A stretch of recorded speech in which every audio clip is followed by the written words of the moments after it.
What does it do to not be allowed to cry?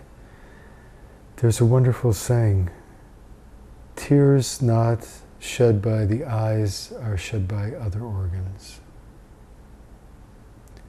So wherever we bury the pain, the grief, the sorrow, it's somewhere in the body. Everything gets put in the body. We don't feel things in our brain, we feel things in our viscera. So wherever we shut down in the face of some feeling, see, the feeling happens, but we literally go unconscious within a quarter of a second. We block off the feeling that quickly, so it gets stuck in the place, in the body, where the pain is felt. And you put too much pain in any organ for too long, and the cells in the organ, the tissue, is going to start to suffer. It's going to break down with that kind of stress over time. I think cancer is one way that we do relate to unresolved pain that's stuck in the body over time. The most conservative figure is that 50% of all disease is stress-related. The upper figure is 95% of all disease is stress-related. So wherever you want to fall in that continuum, I think the accepted figure is about 75%. So I would say that the rest of disease is probably caused by, hereditary factors, environmental factors, and poor lifestyle habits. But definitely, if we can be free emotionally, we have a much better chance of being free from disease. So my point is that stress is caused by our internal response to external or internal stimuli, our own thoughts and feelings, the sensations. How we respond to them determines whether we create stress in ourselves or not. So there are some people watching this who are going to have a negative response to what I have to say.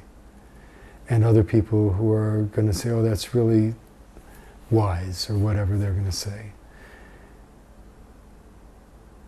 Everybody's reaction is their reaction. It comes from somewhere. If you have a reaction to somebody, the way that I put it, if you feel anything other than love and compassion for another person, it's your stuff. That person is mirroring back to you something in yourself that you have not yet fully embraced, that you have not forgiven yourself for.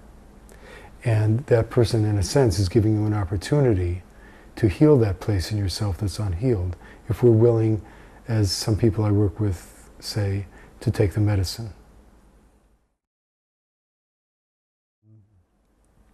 So on a psychological level, we create our own stress by having things that are stuck inside us that we have not yet fully accepted in ourselves, that are triggered by external or internal stimuli.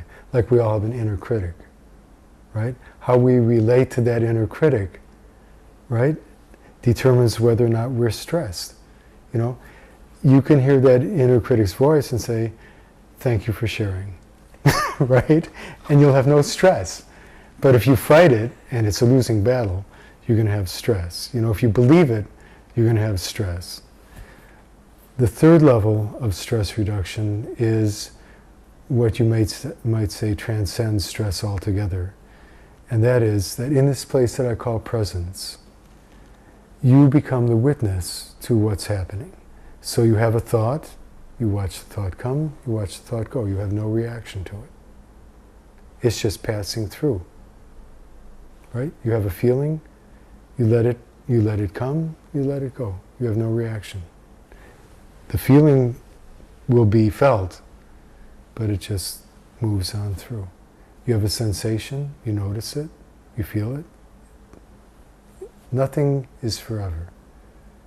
Nothing's forever. So when you get to that place of living fully in the moment, in presence, there is absolutely no stress. And to have an experience of that lets you know that that place is possible. That place of no stress is possible. we have these deeply held beliefs about who we are.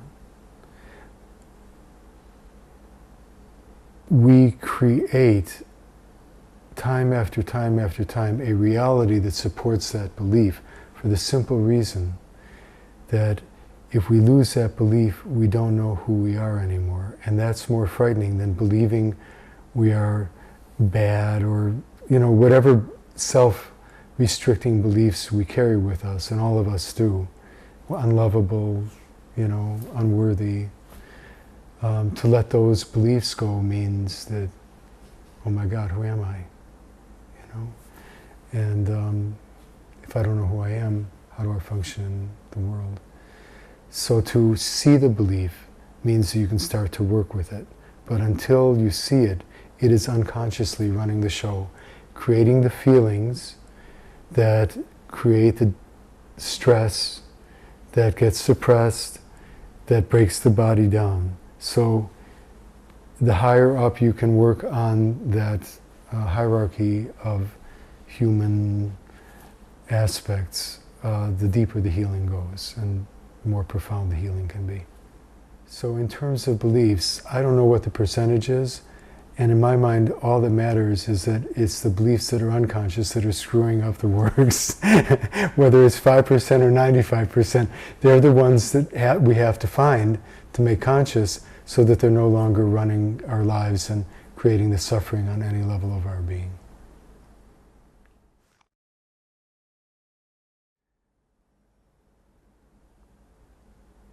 Yeah, and here's the reason. It's similar to being in love. When we forgive ourselves, the walls that we built around our heart to protect ourselves from feeling pain dissolve. And when they dissolve, all the pain that we stuck in there comes out, and we have to feel it. And so that's probably why it's the hardest to forgive ourselves, because it's the most direct opening of the heart. We live with this illusion that if we build a wall around our heart, it will keep pain out. But that's really the illusion. It's kind of a semi-permeable emotional membrane. The pain still gets in, but when you have the wall, it doesn't get out. And it just keeps building more and more. And you see people who, as they get older, they get more and more rigidified in their personality structure. And then there are other people who become graceful as they get older.